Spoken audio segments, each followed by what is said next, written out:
sait pas trop. Il y a tout le monde qui prend des photos, des vidéos pour essayer de marquer ce moment, mais c'est horrible. Oh là là, il y a un corps là-bas, regardez. C'est horrible. Après avoir longuement réfléchi, je me réjouis, oui, que l'Église fasse un signe d'ouverture. Lui a donc décidé de bénir les couples du même sexe et espère que ses paroissiens réticents finiront par comprendre son choix. 1, 2, 3, 4.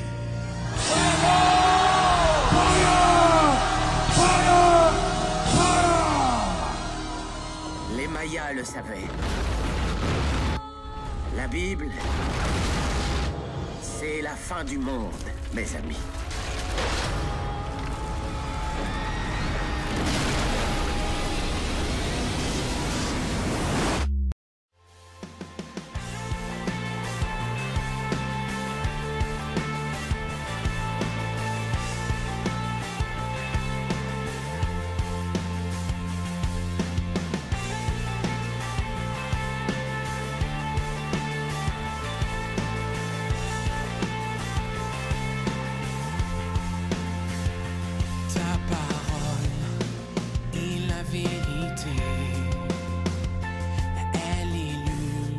Voilà, vous avez tous normalement eu, en tout cas si vous n'en avez pas eu, demandez-le à l'accueil, un marque-page pour le plan Vigie-Parole.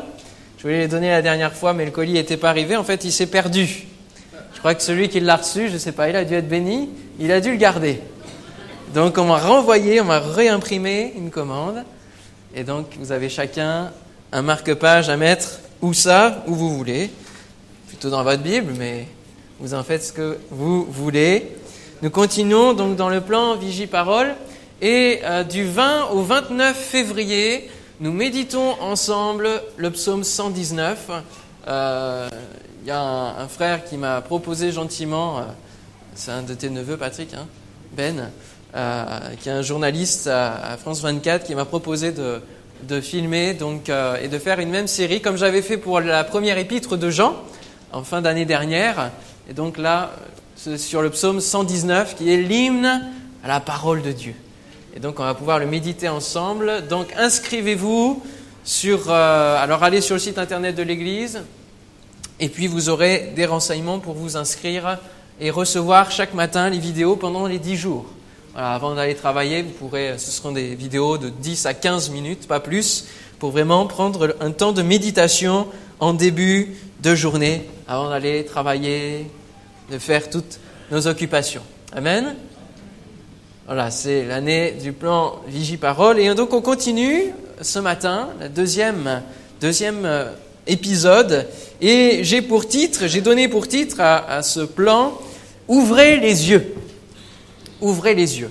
La première fois, c'était « Adopter la bonne attitude ». Et l'attitude, c'est celle de garder la parole de Dieu. Et notre verset clé, c'est Apocalypse chapitre 3, verset 10, qui nous dit « Parce que tu as gardé la parole de la persévérance en moi, je te garderai aussi à l'heure de la tentation qui va venir sur le monde entier pour éprouver les habitants de la terre. » Pour que la parole soit gardée, il faut qu'on prenne conscience qu'elle est précieuse. On garde quelque chose quand quelque chose est précieux pour nous, n'est-ce pas? Vos bijoux. Vous les gardez précieusement quelque part, dans un petit coffret, dans un tiroir, de l'armoire, de la chambre, de votre maison. Vous voyez, c'est très précis. Et puis plein de choses, c'est précieux. Hein? La parole de Dieu, il faut qu'on prenne conscience qu'elle est précieuse pour pouvoir la garder. Et pour prendre conscience qu'elle est précieuse, on a besoin d'une révélation. Et quand on lit la Bible, quand on lit la parole de Dieu, c'est pas toujours facile.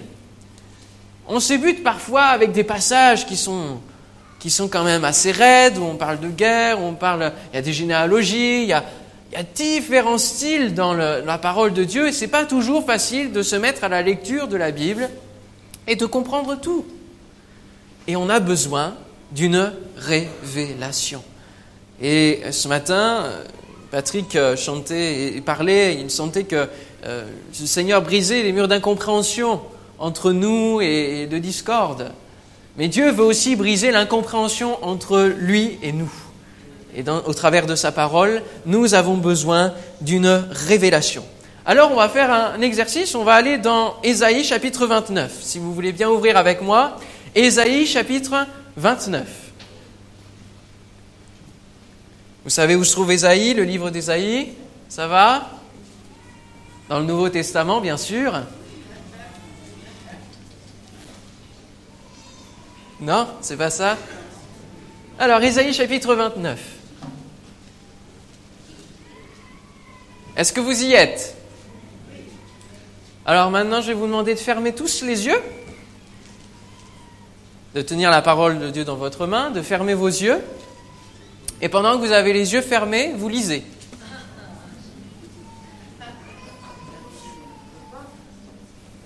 Comment? On ne peut pas. Et maintenant, on ne peut pas lire les yeux fermés. D'accord. Autre exercice. Est-ce que vous pouvez me lire, s'il vous plaît, ce verset de la parole de Dieu? Patrick?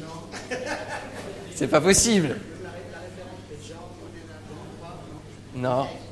J'ai failli mettre Jean 3,16, mais... Ah, c'est Ésaïe. Alors, on va lire les versets 10 et 12. « Car l'Éternel a répandu sur vous un esprit d'assoupissement. Il a fermé vos yeux, les yeux des prophètes. Il a voilé vos têtes, les voyants. Toute la révélation est pour vous comme les mots d'un livre cacheté que l'on donne à un homme qui sait lire en disant « Lis donc cela » et qui répond « Je ne le peux, car il est cacheté ». Ou comme un livre que l'on donne à un homme qui ne sait pas lire en disant « Lis donc cela » et qui répond « Je ne sais pas lire ».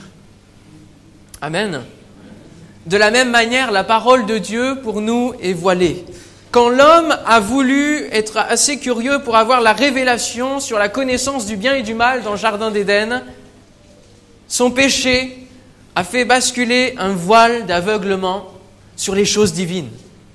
Il a eu la révélation qu'il était nu, sur sa nudité, sur justement la désobéissance et sur le bien et le mal. Oui, il a eu cette révélation-là. Mais alors il y a eu comme un basculement et un voile qui s'est mis entre Dieu et nous. C'est ce péché-là. Et ce voile d'aveuglement nous empêche de bien comprendre les choses de Dieu, nous empêche d'avoir une relation assez forte avec le Seigneur. Et nous avons besoin, pour notre vie chrétienne, d'avoir une révélation. Il nous faut une révélation. La première révélation que nous avons, c'est celle de notre péché, de notre nudité spirituelle, de la noirceur de notre péché. Ça, c'est la première révélation que le Seigneur fait dans notre vie par son Esprit Saint, que l'on lise la parole ou qu'on vienne écouter une prédication, que l'on entende de toute façon parler du message de la croix qui vient toucher notre vie. Alors c'est la première révélation que nous avons et ça s'appelle la repentance. Amen. C'est ce qui nous amène à changer de vie radicalement, qui nous amène à avoir un tout nouvel objectif, la vie éternelle.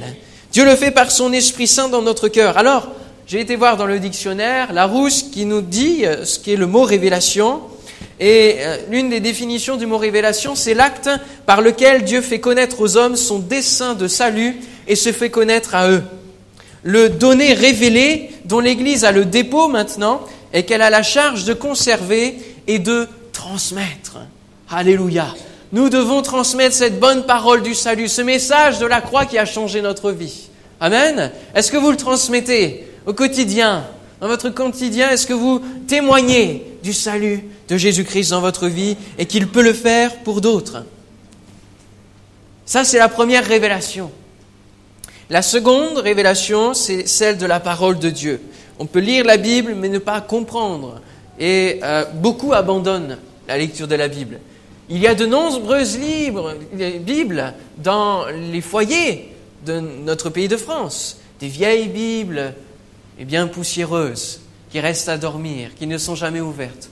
Pourquoi? Parce que, comme les pharisiens ou d'autres ont pu dire à Jésus, ta parole est dure, ta parole est difficile. Et nous avons besoin d'une révélation. La Bible ne peut pas se comprendre intellectuellement seulement. Elle doit passer par le cœur. Nous devons alors prier avant la lecture de la Bible. Et c'est ce que je conseille souvent aux personnes qui commencent à marcher dans la foi. C'est qu'avant d'ouvrir ce livre saint qui est précieux, nous devons prier, Seigneur, j'ai besoin de ta révélation. J'ai besoin que ton esprit m'éclaire à la lecture de ta parole pour la comprendre, pour comprendre ce que tu as voulu dire, pour comprendre quelle a été ta pensée, pour que cela puisse me parler à moi dans ma vie. Amen. Et ça, c'est déjà un principe important que de prier avant de lire la parole de Dieu pour recevoir l'esprit de révélation. Que l'Esprit Saint, qui est l'esprit de révélation, illumine notre cœur obscurci par le péché. Comment un homme peut comprendre et expliquer la parole de Dieu si ce n'est Dieu lui-même qui lui explique? L'intelligence humaine ne peut pas comprendre ce qui vient de Dieu. Mais elle doit être connectée. Et c'est le cœur qui est connecté à Dieu pour comprendre ce que Dieu veut nous dire. Et donc c'est la révélation de l'Esprit Saint qui va se faire en nous. Une autre définition du mot révélation est celle-ci. C'est la prise de conscience ou l'expérience soudaine d'une réalité qui laisse une trace durable. Par exemple, ce voyage en Égypte a été une révélation. Et bien souvent, la révélation dévoile une réalité qui est présente, qui est là devant nous. Et souvent, nous avons la parole de Dieu devant nous, mais on est empêché de la comprendre. Il y a des choses qui nous empêchent de la comprendre. Pourtant, elle est là, la réalité est là. Et lorsque nous avons la révélation de ce que Dieu veut dire pour nous, pour notre vie, nous nous rendons compte que la réponse parfois à nos pourquoi, lorsqu'on demande au Seigneur la solution dans nos difficultés, la réponse est juste là, juste devant nous. Mais nous ne la voyons pas, nous ne la comprenons pas, parce qu'il y a un voile et nous avons besoin d'une révélation. En lisant la Bible, nous prenons conscience du monde qui nous entoure et des réalités spirituelles qui nous environnent. Et pour que nous ayons cette révélation, nous avons besoin de la foi, de mettre notre foi dans ce que dit Dieu. Parce que si nous ne croyons pas déjà ce que dit Dieu, ça va être difficile de recevoir la révélation. Et d'ailleurs, quelle est la définition de la foi? La foi, c'est une ferme assurance des choses qu'on espère, une démonstration de celles qu'on ne voit pas, mais qui sont là, qui sont déjà présentes, qui sont déjà visibles. C'est la définition de la foi. Et lorsque nous mettons notre foi dans la parole de Dieu, alors nous découvrons ce qui est à venir. Alléluia. C'est une démonstration. La parole de Dieu est une démonstration. Elle nous montre la puissance de Dieu. Elle nous montre sa pensée, elle nous montre sa mentalité, elle nous montre son cœur. C'est une manifestation de la personne divine. Si vous croyez ce qui est dit, vous le verrez s'accomplir. Alléluia. La foi est le levier de cette révélation. Alors, pourquoi nous avons besoin d'une révélation? Parce que nous avons besoin de vivre la dimension divine. Est-ce que vous avez soif de vivre la vie que Dieu veut pour vous? Amen. On a tous soif de rentrer dans les projets et les œuvres que Dieu a préparés d'avance pour notre vie. Le plan, la destinée qu'il a prévue pour nous. Pour cela, bien, la révélation va nous aider à entrer dans la dimension divine. On ouvre ensemble dans le livre, l'épître aux Éphésiens, au chapitre 1er, Éphésiens chapitre 1er, verset 15. L'apôtre Paul va nous faire comprendre justement quel est cet esprit de révélation et quelles sont les conséquences de la révélation de Dieu. Il faut que nous ouvrions nos yeux bien grands ce matin sur ce que Dieu veut nous dire. Il veut nous révéler des clés de son royaume et c'est important d'y être attentif. Éphésiens chapitre 1er, verset 15.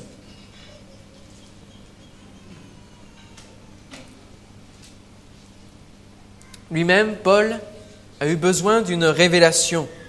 Et il dit donc au verset 15, « C'est pourquoi moi aussi, ayant entendu parler de votre foi au Seigneur Jésus et de votre charité pour tous les saints, je ne cesse de rendre grâce pour vous, faisant mention de vous dans mes prières, afin que le Dieu de notre Seigneur Jésus-Christ, le Père de gloire, vous donne un esprit de sagesse et de révélation dans sa connaissance et qu'il illumine les yeux de votre cœur. » Quelle belle expression. « Pour que vous sachiez quelle est l'espérance qui s'attache à son appel, quelle est la richesse de la gloire de son héritage qu'il réserve aux saints, et quelle est envers nous qui croyons l'infinie grandeur de sa puissance, se manifestant avec efficacité par la vertu de sa force. Waouh! Quel programme! Espérance, richesse, puissance. N'est-ce pas ce que nous voulons tous? Même dans le monde, les gens recherchent l'espérance. Les gens recherchent la richesse, la puissance, la gloire. C'est un bon programme tout cela. Ce matin, quelle est votre espérance? Est-ce que c'est d'atteindre la fin du mois pour recevoir votre paye? Est-ce que c'est la promotion? Est-ce que c'est un nouvel échelon? Quelle est votre espérance? Surtout à long terme. Notre espérance, Seigneur, c'est que tu nous as appelés à te suivre pour vivre avec toi. Alléluia. Et atteindre l'éternité. Lorsque Jésus dit dans Apocalypse chapitre 3 verset 10, qui doit maintenant être gravé dans notre cœur, il dit « Je te garderai aussi à l'heure de la tentation ». Et au travers de cette expression « Je te garderai à l'heure de la tentation », on peut y voir justement le fait d'être enlevé, que l'Église soit enlevée. Il peut parler ici de l'enlèvement de l'Église, ou lorsque ce sera vraiment l'heure la plus ultime de l'apostasie, de la fin des temps, alors Dieu va nous mettre à l'abri. Il va nous recueillir avec lui. Alléluia. Dans l'éternité. Oui, Jésus revient bientôt nous chercher. Alléluia. Et nous le sentons venir. Il est en train de rassembler les élus de toutes les assemblées. Il est en train de rassembler son peuple. Alléluia, pour un seul objectif. Le louer, l'adorer et se préparer à revenir chercher chacun de nous. C'est l'objectif de notre vie. C'est l'espérance de notre vie. Jésus-Christ revient pour nous chercher. Quelle est votre richesse? Quelle est ta richesse, mon frère, ma sœur? Je parlais des bijoux tout à l'heure. Est-ce que la richesse pour messieurs, c'est votre voiture? Qu'il ne faut surtout pas toucher, ne pas rayer. Combien c'est difficile sur Paris de ne pas avoir une voiture rayée, n'est-ce pas? Surtout une belle voiture. Est-ce que votre richesse, c'est votre maison que vous êtes en train de faire construire, que vous aurez peut-être dans 5 ans, etc. Quelle est votre richesse? Où est votre cœur? Jésus dit, là où sera ton trésor, là aussi sera ton cœur. Où est placé votre cœur ce matin? Où est-il? Il nous a enrichis de toute bénédiction spirituelle. Et rien ne peut comparer toutes les bénédictions de Dieu à côté de tout ce que le monde peut nous proposer, frères et sœurs. Alléluia. Rien que la gloire de son héritage, comme il est dit dans ce passage, rien que cette gloire est incomparable avec toutes les richesses de la terre. Il nous prépare une place là-haut, c'est ça notre richesse. Il nous prépare une place dans l'éternité. Mais avec quel matériau construit-il cette place? Quel matériau donnez-vous au Seigneur pour qu'il construise la place, votre maison céleste? Quels sont vos matériaux? Est-ce que c'est des matériaux qui sont du bois, du chaume, des choses qui vont brûler au jour du jugement? Quelles sont vos œuvres qui vont construire la maison céleste pour chacun de vous? Quelle est votre puissance? Vous avez une réponse? Quelle est votre puissance? Est-ce que c'est votre connectivité 4G, bientôt 5G, 6G? Est-ce que c'est ça votre puissance? La puissance de votre smartphone? Est-ce que c'est votre physique? Peut-être. Peut-être que vous pouvez jouer de votre physique et que c'est une certaine puissance, une certaine influence. Quelle est votre puissance ce matin? Si tous les chrétiens, et moi-même, je me comprends dedans, si on pouvait voir la puissance qui se trouve dans la parole de Dieu, la puissance que nous avons entre nos mains, la parole de Dieu est puissante. La parole de Dieu est une arme puissante. Et c'est puissant de comprendre, lorsque nous avons la révélation, de comprendre que nous sommes non plus sur cette terre, nous sommes étrangers, voyageurs sur cette terre. Mais notre position, elle se trouve assis avec Christ dans les lieux célestes. Et nous contemplons l'œuvre de nos vies depuis le ciel. Nous voyons les difficultés de notre vie depuis le ciel. Et ça, c'est un super encouragement. C'est une grande clé pour avancer dans notre vie chrétienne. C'est que nous ne considérons plus les montagnes comme étant au pied de cette montagne, mais nous disons à la montagne depuis le ciel, jette-toi de là. Alléluia. Jette-toi dans la mer. Alléluia. Dites à votre voisin, où es-tu assis? Posez-lui cette question. Où es-tu assis ce matin? Où es-tu assis? Mon frère, ma sœur. Où es-tu assis? Où êtes-vous ce matin? Est-ce que vous êtes seulement assis sur une chaise ou est-ce que votre vie chrétienne est placée dans le ciel, assis à la droite de Christ? Alléluia. Voir les choses depuis le ciel est complètement différent.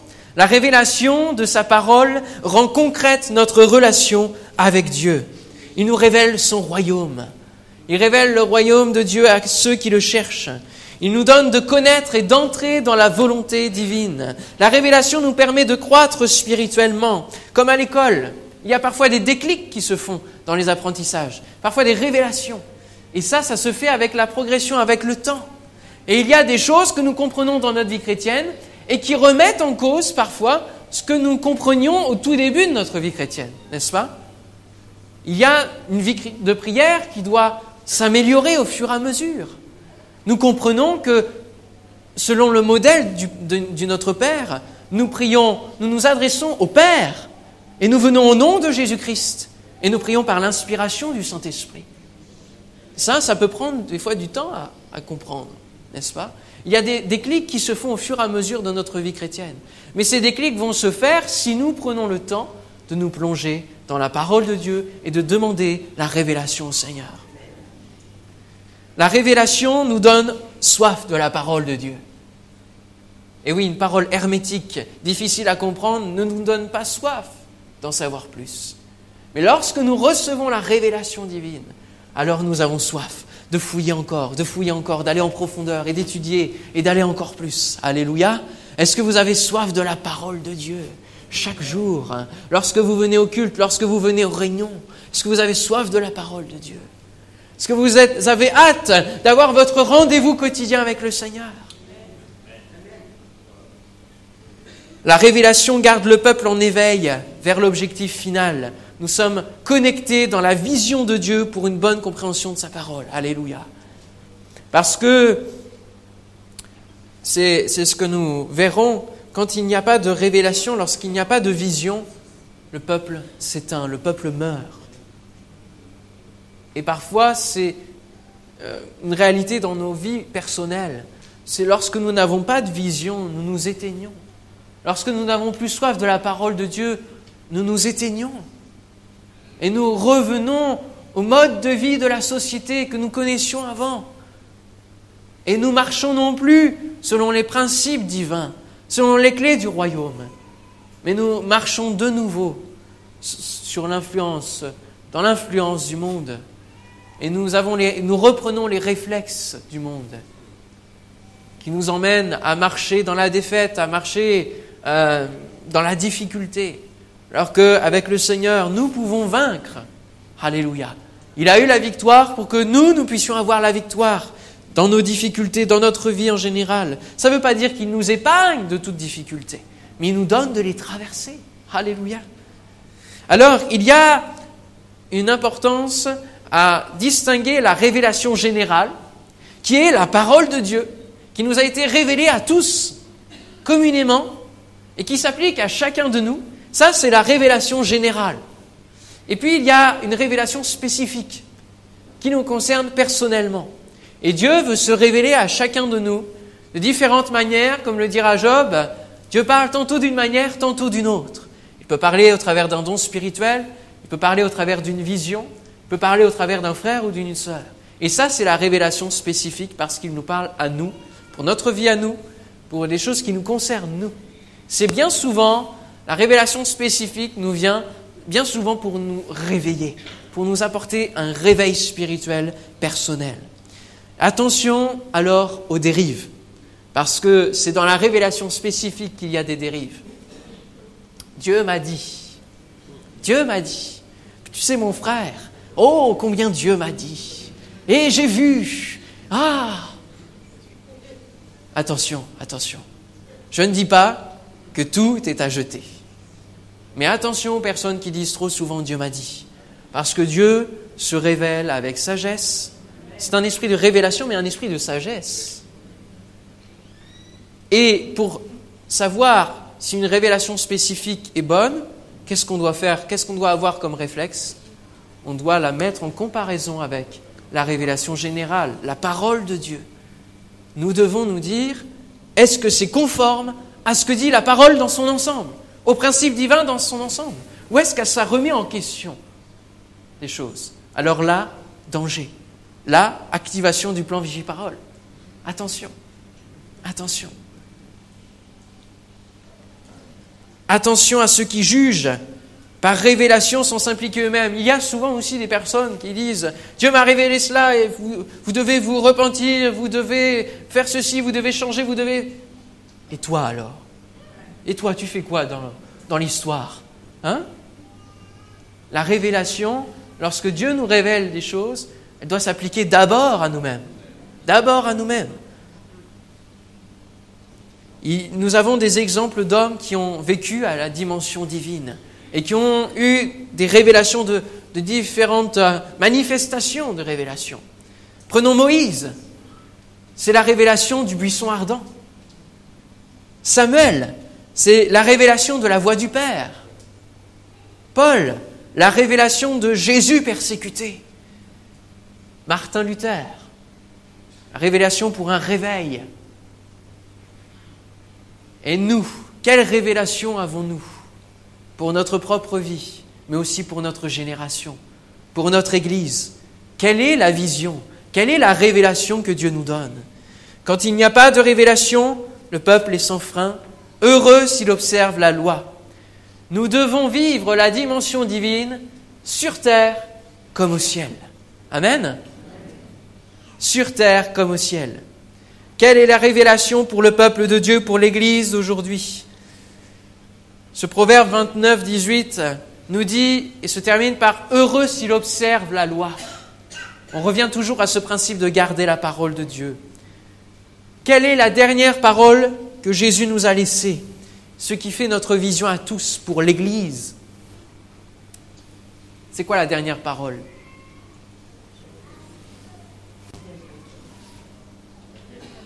À ses disciples. La dernière parole qu'il a laissée à ses disciples avant de partir. Matthieu 28, 19 et 20. On le lit ensemble. Matthieu 28, versets 19 et 20. Allez, faites de toutes les nations des disciples, les baptisant au nom du Père, du Fils et du Saint-Esprit, et enseignez-leur à observer tout ce que je vous ai prescrit. Et voici, je suis avec vous tous les jours jusqu'à la fin du monde. Amen. Pour que cette parole devienne une réalité, nous devons comprendre que Jésus ne nous a pas demandé de faire des chrétiens, de faire des convertis, de faire des religieux. Il nous a premièrement demandé de faire des disciples.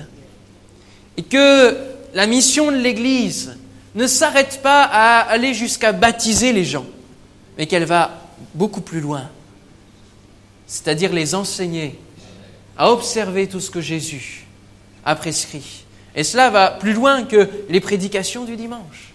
Ça passe par notamment l'école de la foi, les cours de disciples. Nous devons aller plus loin que le baptême, frères et sœurs. Nous devons nous encourager les uns les autres, à dire, n'oublie pas, Jésus nous a dit cela.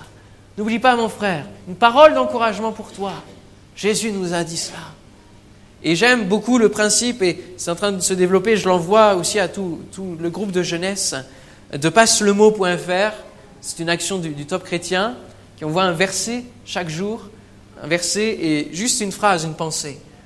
Et vous l'envoyez. Et alors, vous ne pouvez pas savoir jusqu'où ça va, dans tous les foyers que ça va. Alléluia. Par texto, on renvoie cela. Et je connais de nombreuses personnes qui ne sont pas dans la foi, qui ne sont pas chrétiennes, mais combien cette parole, juste ce verset, est un encouragement. Nous sommes appelés à faire des disciples. C'est difficile de venir vers une personne qui ne connaît pas Dieu et lui dire « Repens-toi maintenant ». C'est pas possible. Ça ne marche pas comme cela. Nous devons faire des disciples. Jésus a mis pour priorité de faire de ses disciples des disciples et non pas qu'ils se convertissent dès qu'il les a rencontrés. Il leur a dit tout simplement « Suis-moi ». Et nous devons aussi, de la même manière, nous-mêmes suivre Dieu et faire en sorte que ceux qui nous entourent nous suivent aussi. Alléluia. Dans la prière sacerdotale, dans Jean 17, Jésus dira « Ils ont gardé ta parole ». Quand il dit « ils », c'est les personnes que Dieu lui a confiées. Les disciples et tous ceux qui se sont tournés vers lui, qui ont suivi sa parole, ils ont gardé ta parole. C'était l'objectif de Jésus pour ceux que Dieu lui avait donnés. Et Dieu nous donne des âmes également. Il nous donne nos voisins. Il nous donne nos collègues de travail. Il nous donne nos camarades de classe. Il nous donne notre famille. Et ces âmes-là, nous avons pour mission d'en faire des disciples. Alléluia. Nous avons pour mission d'en faire des disciples. Que nous puissions ouvrir les yeux ce matin sur ceux qui nous entourent. Avoir cette révélation que ceux qui ne connaissent pas l'Évangile et que Dieu place autour de nous, nous avons la responsabilité de leur communiquer la parole de Dieu. Nous avons la responsabilité d'en faire des disciples. Et la gloire de Dieu, c'est que Jésus nous a fait cette promesse. C'est qu'il serait avec nous chaque jour pour pouvoir l'accomplir. Ce qu'il nous demande de faire, il nous donne les moyens pour l'accomplir. Il nous donne l'équipement pour l'accomplir. Alléluia. Il est avec nous chaque jour. Mon frère, ma sœur, tu as peut-être des difficultés à témoigner autour de toi. Tu as peut-être des difficultés à témoigner dans ton travail. Tu es peut-être même persécuté toi-même. Mais sache que Jésus est avec toi. Jésus est avec toi. Alléluia. Et l'esprit de révélation qui va te donner les mots à propos est avec toi. Demande-le au Seigneur. Que l'esprit de révélation vienne. Nous sommes appelés non pas à en faire des chrétiens, pas des religieux, mais à faire des disciples qui suivent Jésus.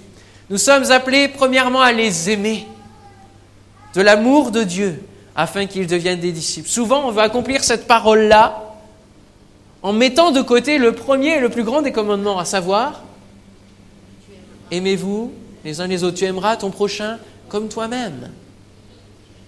Est-ce que vous vous aimez? Oui? Alors aimez ceux qui vous entourent. Considérez qu'ils sont précieux aux yeux de Dieu. Et que la parole de Dieu peut être précieuse aussi pour leur vie. Et il est plus que temps, mes frères et sœurs. Au temps de l'Apocalypse, au temps de la révélation, parce que c'est ce que veut dire le mot Apocalypse.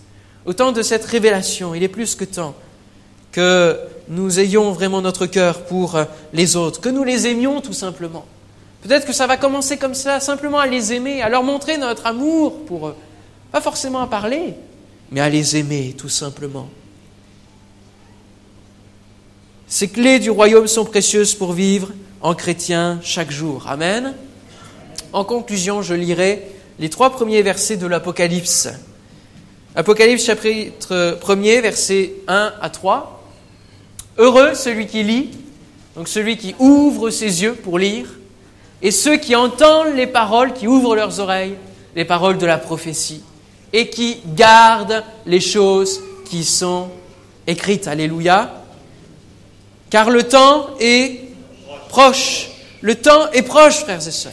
Le temps est proche. Alors, gardons la parole de Dieu et transmettons-la aussi à ceux qui nous entourent. Amen. Que nous comprenions le besoin d'une révélation pour vivre à la dimension divine sur terre comme au ciel. Seigneur, nous voulons te bénir, te remercier pour ta parole qui est bienfaisante, qui est efficace. Seigneur, ta parole est puissante, ta parole est précieuse. Non, ce n'est pas le fruit de la connaissance du bien et du mal qui est précieux pour ouvrir l'intelligence. Seigneur, pour nos vies, c'est ta parole qui est précieuse, pour ouvrir notre intelligence, pour illuminer les yeux de notre cœur. Seigneur, ouvre les yeux de notre cœur ce matin, au nom de Jésus. Seigneur, c'est ce que nous voulons aussi te demander. Seigneur, que l'esprit de révélation soit avec nous, que tu nous aides, Seigneur, à faire des disciples autour de nous, au nom de Jésus. Amen.